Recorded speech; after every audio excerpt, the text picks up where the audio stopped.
بسم اللہ الرحمن الرحیم۔ اللہ رب العزت نے قرآن پاک کے اندر دنیا اور آخرت کے تمام معاملات کے علاوہ جو صورتیں اتاری ہیں ان کے فضائل میں نبی علیہ السلام کی زبان اطہر سے یہ بات بارہا امت تک پہنچا دی ہے کہ اگر کوئی اپنی طبیعت کے ساتھ وابستگی چاہتا ہے، یعنی اگر وہ طبیعت اس کی بوجھل ہے، طبیعت اس کی خراب ہے یا کوئی اور بھی معاملات ہیں، تو سورہ فاتحہ کے بارے میں فرمایا کہ سورہ فاتحہ پڑھا کرو، ہر بیماری میں شفا عطا فرماتی ہے یہ سورت، اور اللہ کا کلام ہے۔ جو اللہ کا کلام پڑھے صرف اللہ کی رضا کے واسطے اللہ رب العزت اس کو قبول کرتے ہیں، اور جس نیت اور جس دل کے جذبے کے ساتھ پڑھے گا اللہ رب العزت اس کو قبول فرماتے ہیں۔ اور اگر آپ چاہتے ہیں کہ آپ کا سارا دن کا کام اللہ کے ذمے آ جائے اور اللہ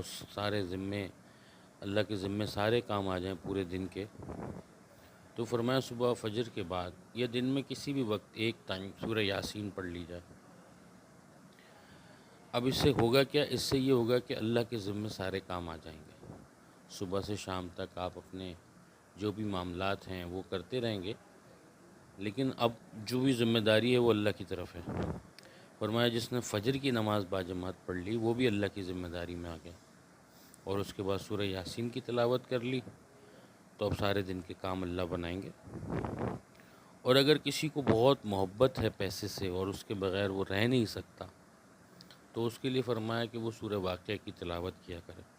روزانہ سورہ واقعہ کی تلاوت کرنے سے اللہ رب العزت اس کو غنی فرما دیتے ہیں۔ اللہ رب العزت اس کو پیسوں کی جو محبت ہے، پیسوں کی جو چاہت ہے، اس کی جو ضروریات ہیں پیسوں کے ذریعے سے جو پوری ہونی ہے، اللہ اس کو پورا کر دیتے ہیں۔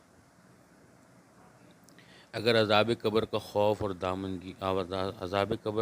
دامنگیر ہو اور اس سے متصل جو بھی معاملات ہوں، تو اس میں بھی سورہ واقعہ، سورہ ملک بہت ہی فائدہ مند ہے۔